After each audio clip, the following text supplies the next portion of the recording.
I'm Cindy Pawlcyn, and I'm the chef-founder of Mustard's Grill in the Napa Valley. My favorite cut of lamb is lamb rack. We used to get it when we were kids for our birthday, and so it's always been very special to my heart.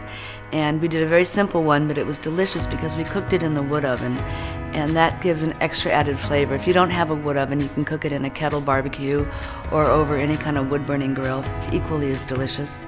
For our rack of American lamb, we're going to make the Salsa Verde, the sauce that we're serving with it. We take cilantro, mint, and parsley, all finely chopped.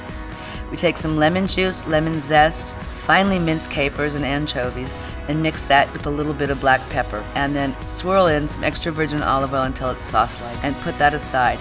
We get our lamb at Mustard's Grill from Don Watson, who grows it locally, and it's really delicious and consistent.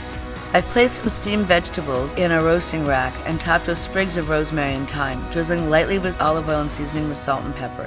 Roast them for about 6 to 8 minutes until they're golden brown. Season the rack with salt and pepper and rub it with a little olive oil. Roast it for 16 to 18 minutes total time.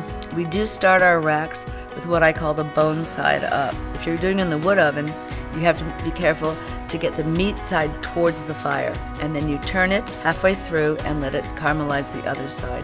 If you're roasting it in a regular oven, roast it halfway through, turn it over, and roast the other side.